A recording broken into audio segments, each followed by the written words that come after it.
હવે આપણે એના પછીનું ચેપ્ટર પ્રકરણ નંબર 2 રસાયણ વિજ્ઞાનનું છે, એસિડ, બેઝ અને ક્ષાર. જોઈએ આપણે એસિડ કોને કહેવાય છે, બેઝ કોને કહેવાય છે, અને આ ટોપિક અથવા આ વિડીયોમાં આપણે જોઈશું માત્ર ને માત્ર શું એના સૂચકો વિશે. શેના વિશે જોઈશું? સૂચક. સૂચક મતલબ શું કે જેના મદદથી એસિડ બેઝની પરખ કરી શકાય. સૂચક ઇન્ડિકેટર જેના મદદથી આપણે ચેક કરી શકીએ, બરોબર, કે એસિડ છે કે બેઝ છે. તમને આ ભાઈ દેખાય છે? એમને કંઈક તકલીફ છે, દેખાય છે? શું હશે આ ભાઈને? શું તકલીફ હશે? એસિડિટી થઈ જાય. કઈ રીતે ખબર પડી? આમ છાતી ઉપર બજાર આમ હાથ રાખીને બેઠા, કેમ કે એમને શું થાય છે? ત્યાં છાતી ઉપર શું થાય છે? બળતરા થાય છે, એસિડિટી થાય છે. આવું બોલો છો ને? એટલે શું?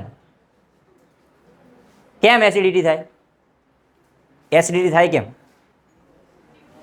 અગાઉ આપણે પ્રકરણ 5 ભણ્યા હતા, એમાં પાચન તંત્ર ભણ્યા હતા, મનુષ્યનું પાચન તંત્ર ભણ્યા હતા. જઠરની અંદર કયો એસિડ ઉત્પન્ન થતો હતો? Hydrochloric acid.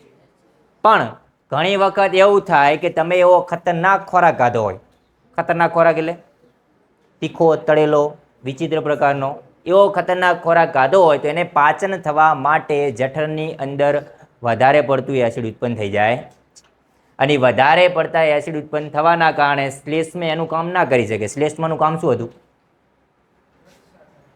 જઠરની દિવાલનું એસિડથી રક્ષા કરવાનું.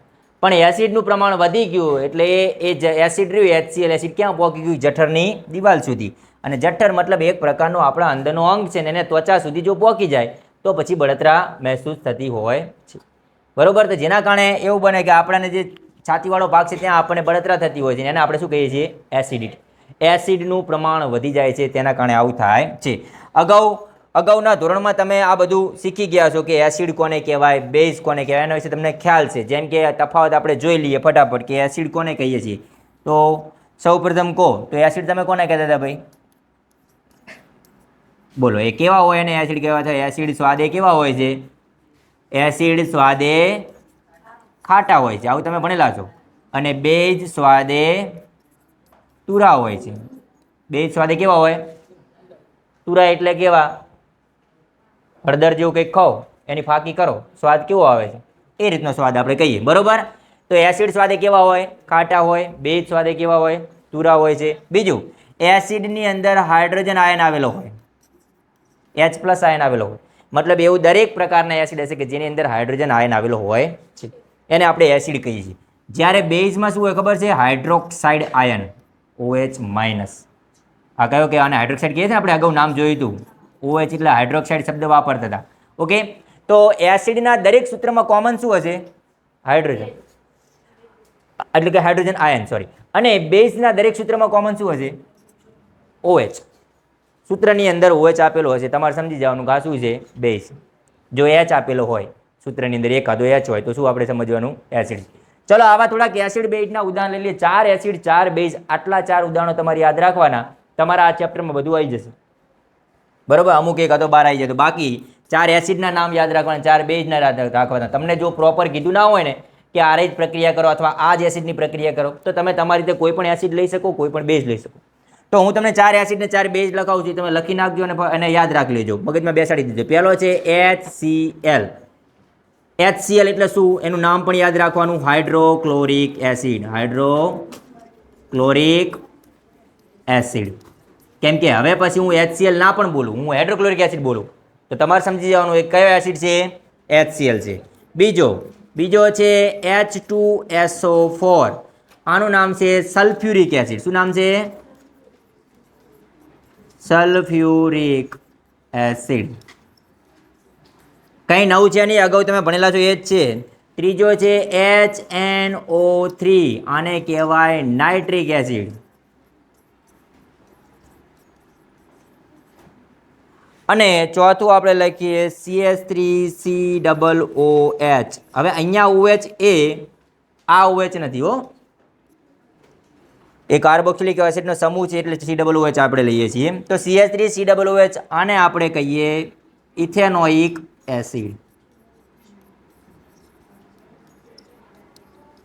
અથવા એસિટિક એસિડ પણ કહેવામાં આવે છે. આ 4 એસિડ છે.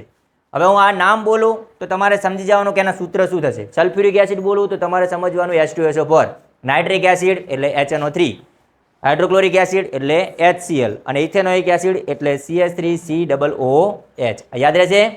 ઓકે, તો આ 4 એસિડ હતા. સેમ ટુ સેમ આપણે એ પ્રમાણે 4 બેઝ યાદ રાખીએ. એકદમ ઇઝી છે. NaOH. શું નામ થશે આનું? Na એટલે સોડિયમ, OH એટલે હાઇડ્રોક્સાઇડ. તો આનું નામ શું થઈ ગયું?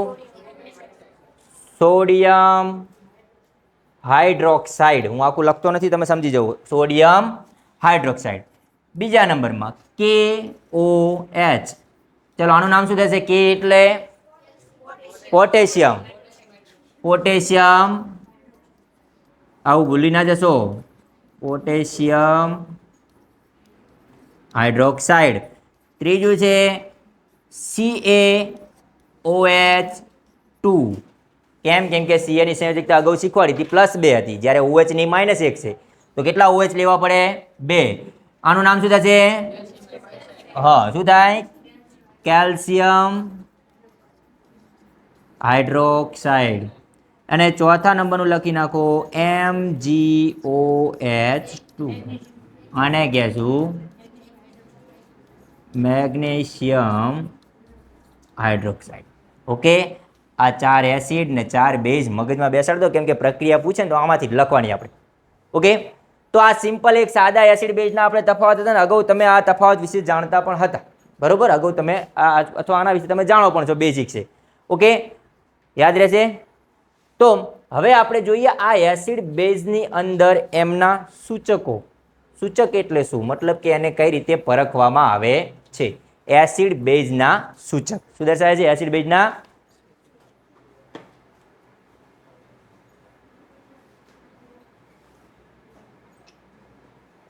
જોઈ રહેજો. હું એને ક્લીન કરી દઉં એટલે દેખાય તમને.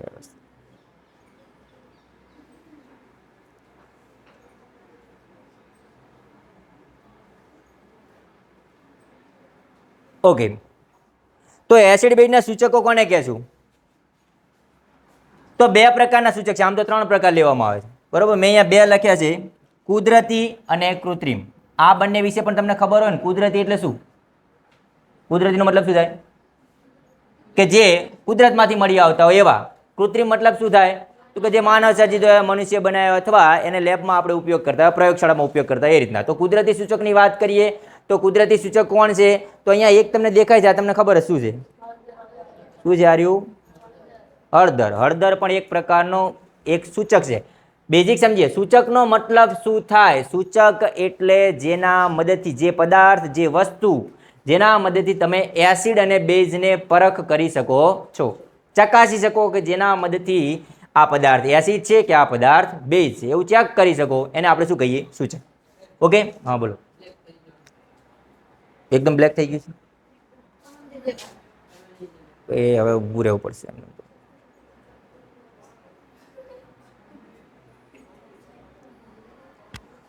વાંધો નહીં, હાલો આપણે હવે કુદરતી જેવા છીએ એવા આવશું. બ્લેક હોય તો બ્લેક આવશે. હવે આની વાત કરીએ તો સૂચકમાં એક છે કુદરતી સૂચક, જેનો આપણે કહીએ છીએ હળદર. એના મદદથી પણ એસિડ બેઝની પરખ થાય. કઈ રીતે થાય આપણે જોઈશું. બીજું છે અહીંયા આ મેં જે છોડ બતાવ્યો છે, આ છોડ શું છે? તો કે લિટમસ દ્રાવણ, એટલે કે જાંબુડિયું એક પ્રકારનો જે આ સૂચક છે લિટમસ દ્રાવણ, એને લાઇકેનમાંથી બનાવવામાં આવે છે. એ લાઇકેન બતાવી છે. આ શું બતાવી છે? લાઇકેન. આ છોડમાંથી, આ વનસ્પતિમાંથી એક લિટમસ દ્રાવણ બનાવવામાં આવે છે, જે આ લિટમસ પત્ર કહીએ કે નહીં. આ લિટમસ પત્ર દેખાય તમને? અહીંયા 2 દોર્યા છે. આ પણ પહેલામાં જ આવે છે, કૃત્રિમમાં આવે છે. એ લિટમસ પત્ર બનાવે ને એ એવું લિટમસ દ્રાવણ આવે, જાંબલી રંગનું દ્રાવણ આવે છે. તો એ દ્રાવણ એ આ લાઇકેન નામનો જે છોડ છે ને એમાંથી બનાવવામાં આવતા હોય છે, આ જ રીતે, બરોબર? તો આ 2 કુદરતી સૂચક તરીકે દર્શાય છે. બીજા પણ અલગ અલગ પ્રકારના આપણે કુદરતી સૂચક તરીકે લઈ શકીએ. ધારો કે પહેલું તો આપણે આ લઈએ, આમાંથી શું લઈએ? હળદર. કેમ હળદર એ કુદરતી સૂચક છે? એવું પણ અલગથી પ્રશ્ન પૂછે. તો તમે ઘરે કઢી ખાતા છો, ખાવ છો ને? શેમાંથી બને? છાશમાંથી બને. છાશની કઢી આવે ને, બીજી ના બને ને? મને નથી ખબર. છાશમાંથી બને, બરોબર? છાશ કેવો પદાર્થ છે? ખાટો છે. અને ખાટો કેવો હોય? એસિડિક હોય. કેવો હોય? એસિડિક. મતલબ છાશનો ગુણધર્મ કેવો છે? એસિડિક છે. કેવો છે? એસિડિક. એ કઢી જો તમને ખાતા ના આવડ્યું ને તમારો એ ડાઘ રહ્યો, કઢી ઢળે અને તમારા કપડા ઉપર પડે, પછી તમારા મમ્મી જ્યારે એને ઘસે ત્યારે એ ડાઘ રહ્યો ને એ લાલ રંગનો થઈ જાય છે. કેવા રંગનો થાય છે? લાલ રંગનો. કેમ ખબર છે? કેમ કે તમે જ્યારે સાબુ ઘસવામાં આવે કે નહીં, બરોબર, એટલે હળદર એની અંદર શું મૂકશે? હળદર અને એસિડ વચ્ચેની પ્રક્રિયા થાય ને એટલે એ લાલ રંગ પકડે છે. કેવો રંગ પકડે? લાલ રંગ. એને ધોવામાં આવે, એના સાથે સાબુ ઘસવામાં, એટલે એના કારણે એ લાલ રંગ પકડે. એટલે હળદર એસિડ સાથે પ્રક્રિયા કરે ને તો એ લાલ રંગ આપે, બરોબર. બેઝ સાથે એવો કોઈ રંગમાં પરિવર્તન બહુ થતો નહીં હોય, પણ એસિડમાં એ લાલ રંગ થઈ કે કન્વર્ટ થઈ જાય છે. દાખલા તરીકે હું એક કસનળીમાં આપણે પ્રયોગ કરીને જોઈશું, બરોબર, કે એક કસનળી લઈશ, એમાં હળદરનું પાણી લઈશ ને એમાં એસિડ નાખીશ, તો એ કેવા રંગનું થઈ જાય છે? લાલ રંગનું થઈ જાય છે, બરોબર. તો આપણે ચેક કરશું એટલે તમને ખ્યાલ પડશે. તો આ એક કુદરતી સૂચક આપણે દર્શાવીએ છીએ. લાઇકેનમાંથી બનાવવામાં આવે છે, એટલે લાઇકેનની પદાર્થ છે, એક કુદરતી છે, બરોબર. આ છોડ છે, ઓકે. તો આ કુદરતી સૂચકો આપણે હતા કે જે કુદરતમાંથી મળી આવતા હતા. બીજા એવા છે કે જે પ્રયોગશાળામાંથી ઉપયોગ કરી છે અથવા પ્રયોગશાળામાં જેનો ઉપયોગ કરી છે. એમાંના છે લિટમસ પત્ર, લિટમસ પેપર કહીએ અથવા લિટમસ પત્ર. બે પ્રકારના છે, એક છે લાલ, એક કયું છે?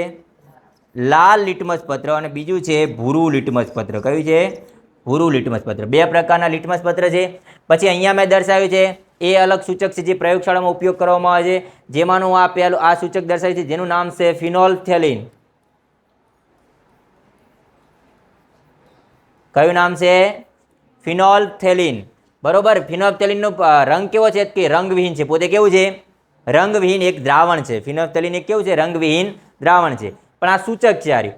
તો કઈ રીતે આની મદદથી એસિડ બેઝની ખબર પડે? કે જો ફિનોલ્ફથેલિનને એસિડમાં નાખવામાં આવે, શેમાં નાખવામાં આવે?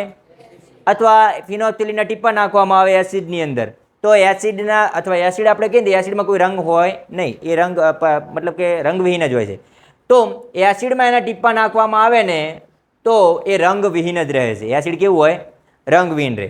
ચલો, આમાં તો કંઈ ખબર પડી નહીં.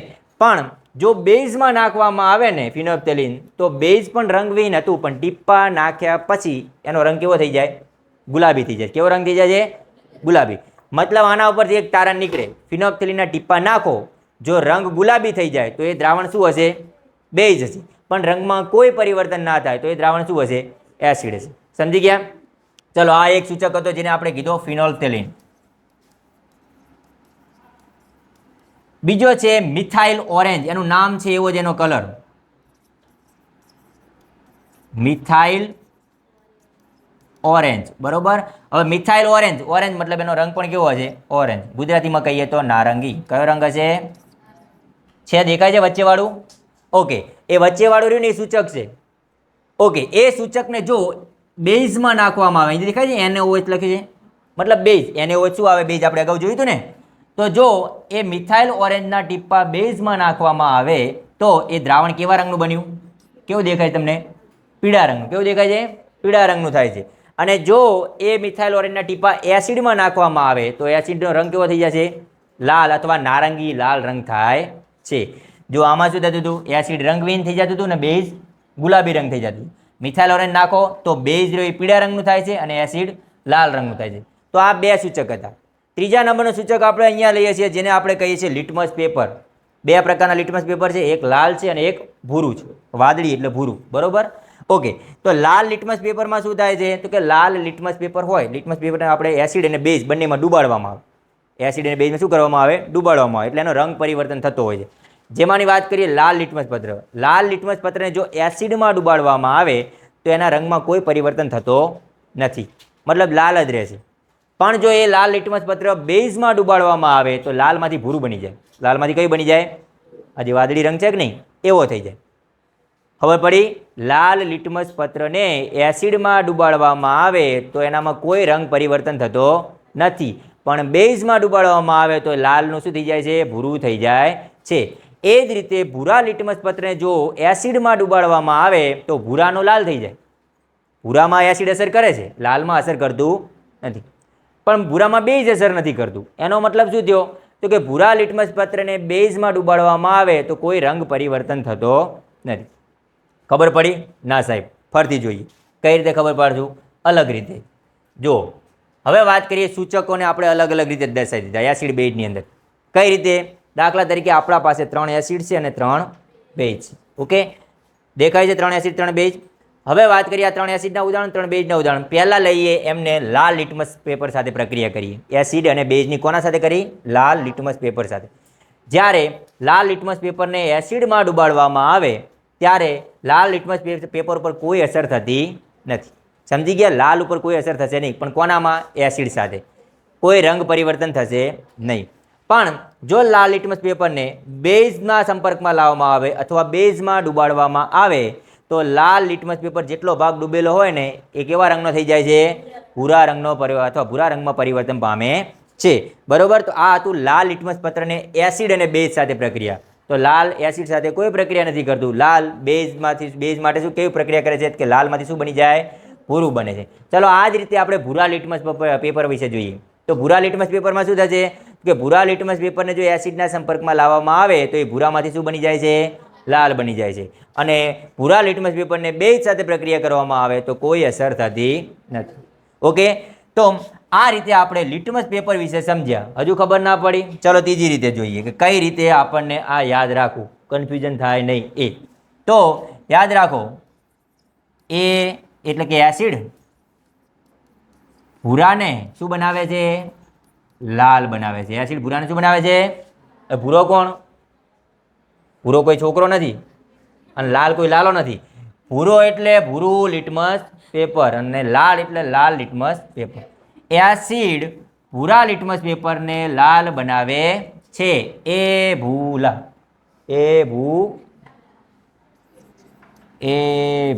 આ શબ્દ યાદ રહે છે. એ ભૂલા આવું છે, જોયેલું, સાંભળેલું છે? ગોલમાલમાં સાંભળેલું છે? ગોલમાલ પિક્ચર જોયેલું? ગોલમાલ પિક્ચરમાં આવું જોની લીવર ભૂલી જાય, ખબર છે? કોઈ પિક્ચર જોયું છે આવું જેની અંદર જોની લીવર ને અચાનક 5-5 મિનિટે ભૂલી જાય? પણ એ ભૂલી જાય એટલે બેકગ્રાઉન્ડમાં આવું બોલે છે, એ ભૂલા, એટલે ભૂલી જાય. બરોબર? તો આ એ ભૂલાનો મતલબ શું? એસિડ ભૂરા લિટમસ પેપરને શું બનાવે છે? લાલ બનાવે છે. તો બેઝ ભૂરા લિટમસ પેપરને શું બનાવે? તો કશું નહીં, ભૂરાનું શું રાખે? ભૂરું. તો એ જ પ્રમાણે બીજું બનાવીએ, બેલાભૂ. એટલે બેઝ લાલ લિટમસ પેપરને શું બનાવે? ભૂરું બનાવે છે. એ ભૂલા બેલાભૂ. યાદ રહેશે? આ યાદ રાખો. પછી એમ પૂછે કે ભાઈ બેઝ ભૂરાને શું બનાવે? કે બેઝ ભૂરાને ભૂરું જ રાખે. અને એસિડ લાલને શું બનાવે? કે એસિડ લાલને લાલ. સમજી ગયા? તો આપણે આ બે શબ્દો યાદ રાખવાના, બીજા નહીં યાદ રાખવાના. બીજા ઉપર અસર થતા નથી એવું જ લખી નાખવાનું. એ ભૂલા અને બે લાભુ. ચલો આ તો વાત હતી લિટમસ પેપરની. હવે આપણે બીજી પ્રક્રિયા લઈએ, મિથાઇલ ઓરેન્જની. કોની? Methyl orange. કેવા રંગનું દ્રાવણ હતું? એ સૂચક કેવા રંગનો હતો? નારંગી રંગનો હતો. બરોબર? ઓકે. એ સૂચકના ટીપા એસિડમાં નાખવામાં આવ્યા તો એસિડમાં કયો રંગ બનતો હતો? નારંગી લાલ રંગ બનતો હતો. તો જ્યારે મિથાઇલ ઓરેન્જને એસિડના સંપર્કમાં લાવવામાં આવે અથવા એસિડના અંદર એના ટીપા નાખવામાં આવે ત્યારે મિથાઇલ ઓરેન્જમાં અથવા એ દ્રાવણનો રંગ પરિવર્તન થઈ અને શું બની જાય છે? લાલ અથવા નારંગી લાલ. દેખાય છે અહીંયા? આ મિથાઇલ ઓરેન્જ છે અને આ એસિડ છે, તો રંગ કેવો થઈ ગયો? નારંગી લાલ થઈ ગયો. એ જ પ્રમાણે મિથાઇલ ઓરેન્જને શેમાં નાખવામાં આવ્યા? બેઝની અંદર. બેઝની અંદર નાખતા એનો રંગ કેવો થઈ ગયો? પીળો બને છે. મિથાઇલ ઓરેન્જ વિશે ખબર પડી ગઈ? લિટમસ પેપરમાં તો ભૂરાનું લાલ ને લાલનું ભૂરું હતું. મિથાઇલ ઓરેન્જમાં શું થાય છે કે ભાઈ એસિડમાં નારંગી લાલ બને છે અને બેઝમાં પીળો રંગ બનાવે છે. અને હવે વાત કરીએ ત્રીજા નંબરનો સૂચક કયો આવે છે? ફિનોલ્ફથેલિન. કયો આવે છે? ફિનોલ્ફથેલિન. ફિનોલ્ફથેલિનનો કોઈ રંગ હતો નહીં. તો ફિનોલ્ફથેલિનને એસિડમાં નાખવામાં આવે તો કેવો રંગ બને છે દ્રાવણનો? તો કે દ્રાવણ રંગવિહીન જ રહે છે. પણ જો ફિનોલ્ફથેલિનના ટીપા બેઝમાં નાખવામાં આવે તો દ્રાવણનો રંગ કયો થઈ જાય છે? ગુલાબી. અહીંયાથી જુઓ કે એસિડમાં નાખો તો કોઈ રંગ પરિવર્તન થતું નથી, પણ બેઝમાં નાખો તો કયો રંગ થઈ જાય છે? ગુલાબી રંગ થઈ જાય છે. આ યાદ રહ્યું? આના ટૂંકા પ્રશ્નો તમને કઈ રીતે પૂછાશે? તો ટૂંકા પ્રશ્નો એ રીતે પૂછાય કે એક કસનળીની અંદર CaOH2 અથવા શબ્દોમાં લખ્યું હોય કેલ્શિયમ હાઇડ્રોક્સાઇડનું દ્રાવણ છે અને એ દ્રાવણની અંદર મિથાઇલ ઓરેન્જના ટીપા નાખવામાં આવે તો દ્રાવણનો રંગ ખાલી જગ્યા થાય છે. તો મતલબ તમારે પહેલાં નક્કી કરવાનું CaOH એસિડ છે કે બેઝ? બેઝ. બેઝની અંદર મિથાઇલ ઓરેન્જ નાખો તો કયો રંગ થાય? મિથાઇલ ઓરેન્જ કહું છું, ફિનોલ્ફથેલિન નથી કહેતો. મિથાઇલ ઓરેન્જમાં શું થાય? પીળો. તો કયો રંગ થાય છે? પીળો થાય છે. આ રીતે યાદ રાખવાનું રહેશે. ખબર પડી દરેકને? દરેકને ખબર પડી કે નહીં? તો આ સૂચકો હતા. બરોબર? આમાંનો હજુ એક સૂચક રહ્યો. કયો સૂચક? તો કે ઘ્રાણેન્દ્રિય સૂચક. કયો સૂચક કે છે? ઘ્રાણેન્દ્રિય સૂચક. ચલો હું અલગથી લખું છું. ઘ્રાણેન્દ્રિય સૂચક વિશે જોઈએ આપણે. ઘ્રાણેન્દ્રિય સૂચક કોને કહેવામાં આવે છે? હવે ઘ્રાણ ઇન્દ્રિય એટલે કોને કહેવાય? તમને ખબર છે આપણા શરીરમાં અલગ અલગ પ્રકારની વસ્તુને પરખવા માટે ઇન્દ્રિયો છે આપણા શરીરમાં, જે આપણે કહીએ છીએ કે નહીં, જેને આપણે ઇન્દ્રિયો કહીએ છીએ. એમાંનું એક છે ઘ્રાણેન્દ્રિય. આ કઈ આવે?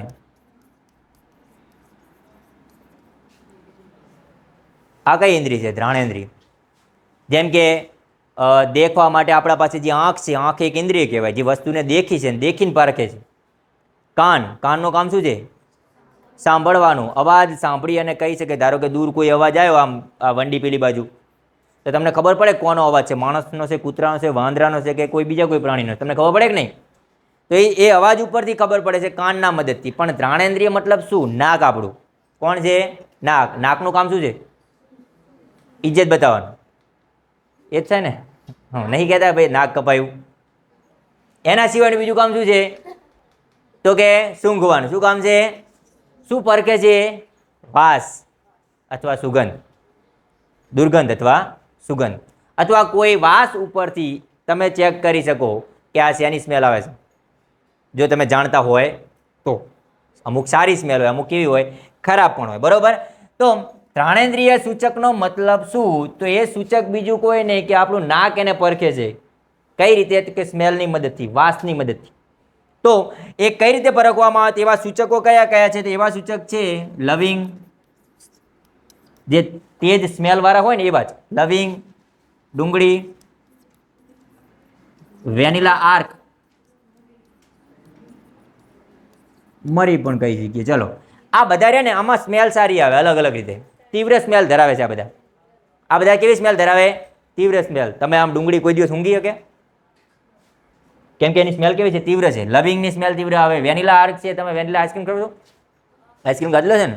એની સ્મેલ સુગંધ માટે છે. બરોબર. તો એ વેનીલા આર્ક પણ એક પ્રકારની સુગંધ દર્શાવે છે. તો આ બધાય સુગંધની મદદથી તમે એસિડ બેઝની પરખ કરી શકો. હવે તમને એમ થાય કઈ રીતે? તો તમારા બુકમાં એક પ્રવૃત્તિ આપી છે કે એક કપડાની અંદર ડુંગળીના ટુકડા લઈ લેવામાં આવે છે, એનો રસ નીચોડી દેવામાં આવે છે એકદમ. હવે તમે વિચારો કે કપડાની અંદર ડુંગળીનો રસ નીચોડી મિક્સ કરી દેવામાં આવે, તો હવે એક કપડામાં શેની સ્મેલ આવે? ડુંગળીની સ્મેલ આવે. એને ફ્રીજમાં મૂકી દેવાના નાના નાના ટુકડા કરીને. પછી બીજા દિવસે આપણે શું કરવાનું કે એ ટુકડાને લઈ અને એસિડમાં ડુબાડવાનો અને સ્મેલ લેવાની, બેઝમાં ડુબાડવાનો અને સ્મેલ લેવાની. અને આ રીતે એની સ્મેલને પારખવામાં આવે, એની વાસને શું કરવામાં આવે? પારખવામાં. એસિડમાં કંઈક અલગ સ્મેલ હશે, બેઝમાં કંઈક અલગ સ્મેલ હશે. તો આ રીતે સ્મેલના પ્રકાર ઉપરથી તમે એસિડ અને બેઝની પરખ કરી શકો છો. પણ એ શેના મદદથી કર્યું? તો તમે એની વાસથી. શેનાથી કર્યું? આથી આવા સૂચક, એટલે કે આર્યા બધાય, એને કયા સૂચક કહેવાય? ઘ્રાણેન્દ્રિય સૂચક કહેવામાં આવે છે. તો ઘ્રાણેન્દ્રિય સૂચક મતલબ ખબર પડી કે નહીં? તો એમાં તમારા બુકમાં અલગથી પ્રવૃત્તિવાળો પ્રશ્ન છે, એ ડુંગળીવાળો નહીં આપ્યો છે, એ પ્રશ્ન એની અંદર દર્શાવવામાં આવે છે. સૂચક લીધા કુદરતી, ઘ્રાણેન્દ્રિય અને કૃત્રિમ સૂચકો. કુદરતીમાં આપણે હળદર વિશે જોયું, કૃત્રિમ એટલે આ પ્રયોગશાળામાં ઉપયોગ કરતા હોય એના વિશે જોયું, અને આ છે ત્રીજો ઘ્રાણેન્દ્રિય સૂચક. ખ્યાલ પડ્યો? તો આ પોઈન્ટ તો માત્ર આપણા સૂચક વિશે કઈ રીતે, સૂચક મતલબ શું? તો કે એસિડ બેઝની પરખ કરવામાં આવે છે, જેના મદદથી તમે એસિડ અને બેઝની પરખ કરો એને આપણે શું કહીએ છીએ? સૂચક કહીએ છીએ. ઓકે. તો આ બધું પૂરું થઈ જાય એટલે તમારા બુકની અંદર એક કોષ્ટક આપ્યું છે કેસરી રંગનું. કયા રંગનું છે? દેખાય છે? હર્યું. એ કોષ્ટક દેખાય છે? આ એક કોષ્ટક છે. આ કોષ્ટક તમારે ભરવાનું થાય. કઈ રીતે ભરવાનું થશે? તે કોષ્ટક લખવામાં શું આવે? તો પહેલા જ અહીંયા શું લખ્યું છે? પહેલું જ તમારા કોઠામાં એસિડ બેઝના નમૂના લેવાના કીધા છે ને? તો અહીંયા આપણે એસિડ લઈ લેવાના, બેઝ લઈ લેવાના. એસિડ અને બેઝ અહીંયા ધ્યાન આપો ભાઈ. ચલો, આનું નામ શું છે?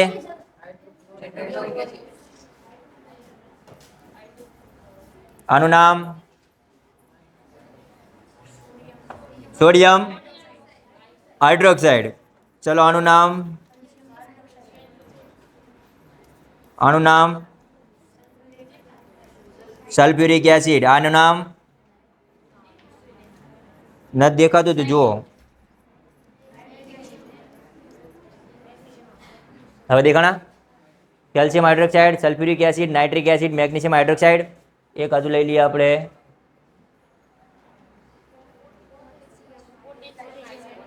ઓકે.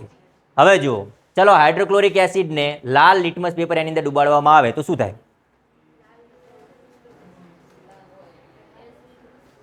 એસિડ શું કરે છે? એસિડ ભૂરાને લાલ કરે છે. ભૂરા લિટમસ પત્રને લાલ બનાવે છે, પણ લાલ ઉપર કોઈ અસર કરતું નથી, એવું સમજવાનું. તો અહીંયા શું લખી નાખવાનું? ડેશ. શું બતાવી દેવાનો? ડેશ. ઓકે, તો ભૂરા લિટમસ પેપરને શું બનાવે? લાલ. તો અહીંયા શું લખવાનું? હવે આનો મતલબ એવો થયો કે જ્યાં તમને એસિડ દેખાય ને ત્યાં ભૂરું શું લખી નાખવાનું? લાલ. અને લાલ લિટમસ પેપર ઉપર શું લખવાનું? ડેશ કરવાનું. ચલો બીજે ક્યાં ડેશ કરું આમાંથી હું?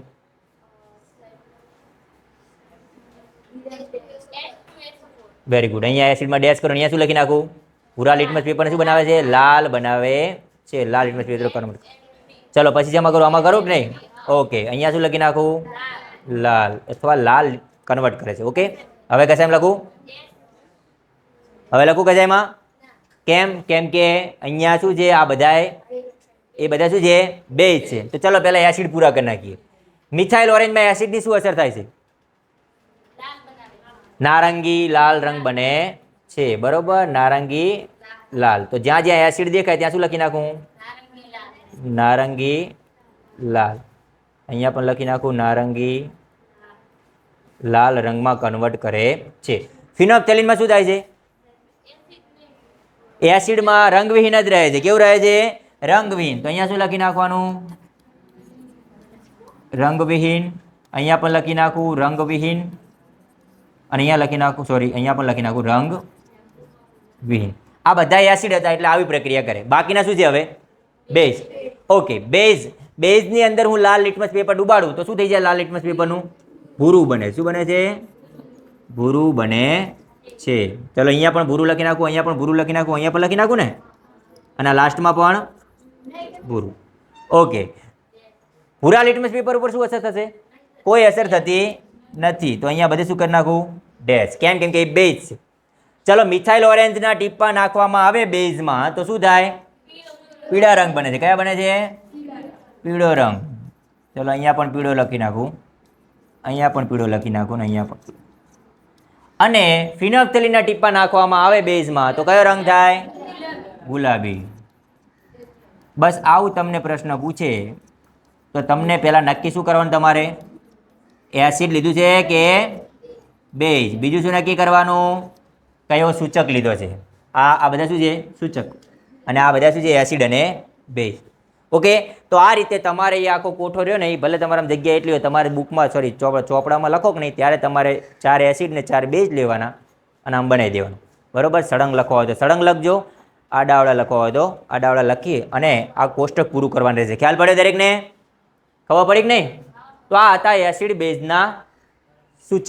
એસિડ બેઝના સૂચક. સૂચક મતલબ શું? સૂચક મતલબ શું? જેના મદદથી તમે એસિડ બેઝની પરખ કરી શકો છો એને આપણે શું કહીએ છીએ? સૂચક કહેવામાં આવે છે. ઓકે, હવે એના પછીનો પ્રશ્ન એવો છે જેમાં તમને કીધું છે એસિડ બેઝની રાસાયણિક ગુણધર્મો, એના રાસાયણિક ગુણધર્મો. હવે રાસાયણિક ગુણધર્મોમાં શું કરવાનું? તો કે રાસાયણિક પ્રક્રિયાઓ લેવાની. શું લેવાનું છે આપણે અહીંયા? રાસાયણિક પ્રક્રિયા. કોની કોની? એસિડ અને બેઝની રાસાયણિક પ્રક્રિયાઓ કરશું. કોના સાથે પ્રક્રિયા કરશું? તો કે એસિડની બેઝ સાથે પણ પ્રક્રિયા કરશું, એસિડની પાણી સાથે પ્રક્રિયા કરશું, એસિડની હવા સાથે પ્રક્રિયા કરશું. આવી અલગ અલગ પ્રકારની પ્રક્રિયાઓ કરવાની થશે. પહેલાં આપણે લઈશું કે એસિડની પાણી સાથે પ્રક્રિયા કરશું, પછી એસિડની ધાતુ સાથે પણ પ્રક્રિયા કરશું, એસિડની બેઝ સાથે અને એસિડની હવા સાથે. આવી અલગ અલગ પ્રક્રિયાઓ આપણે દર્શાવશું. એસિડ સાથે બેઝ પણ લઈશું. બરોબર, એટલે એસિડ બેઝની અલગ અલગ પ્રક્રિયાઓ લેવાની, એને આપણે શું કહેશું? એના રાસાયણિક ગુણધર્મો. રાસાયણિક ગુણધર્મો બીજું કંઈ નહીં પણ એની પ્રક્રિયાઓ. એટલે આપણે જે નેક્સ્ટ ટોપિક જે આવશે ને કઈ રીતના હશે? તો કે એસિડની ધાતુ સાથે પ્રક્રિયા, બેઝની ધાતુ સાથે પ્રક્રિયા, એસિડની પાણી સાથે પ્રક્રિયા, બેઝની પણ બતાવશું. ત્યારબાદ છે એસિડની ઓક્સિજન એટલે કે હવા સાથેની પ્રક્રિયા, અને પછી આવશે એસિડની બેઝ સાથે પ્રક્રિયા. એસિડ અને બેઝ વચ્ચે પ્રક્રિયા કરવાની. ઓકે, તો જેમ પ્રશ્ન આપ્યો છે ને એમ પ્રશ્ન ઉપરથી તમને એની રાસાયણિક પ્રક્રિયા ખબર પડી જવી જોઈએ. જેમ કે અહીંયા જો, અહીંયા શું કીધું છે? એસિડની ધાતુ સાથે પ્રક્રિયા. તો આનો મતલબ શું થશે? પ્રક્રિયા કોણ કોણ હશે? આનો મતલબ પ્રક્રિયા કોણ કોણ હશે? રાસાયણિક પ્રક્રિયામાં પ્રક્રિયા કોણ હશે? એસિડ અને ધાતુ. મતલબ એક એસિડ હશે પ્લસ શું હશે? એક ધાતુ, કોઈ પણ એક ધાતુ લેવામાં આવશે. જેમ કે આપણો પ્રશ્ન છે મંદ સલ્ફ્યુરિક એસિડની દાણાદાર ઝીંક સાથેની પ્રક્રિયા. તો આમાં એસિડ કોણ છે? સલ્ફ્યુરિક. અને ધાતુ કોણ છે? દાણાદાર ઝીંક, મતલબ ઝીંક. તો આપણા આમાં પ્રક્રિયા કોણ છે? H2SO4 વત્તા ઝીંક. ઓકે, એમના વચ્ચે પ્રક્રિયા કરો પછી નિપજ શું બને છે એ આપણે નેક્સ્ટ ક્લાસમાં પ્રવૃત્તિ સાથે જોશું. બરોબર, પ્રવૃત્તિ સાથે એના સમજશું.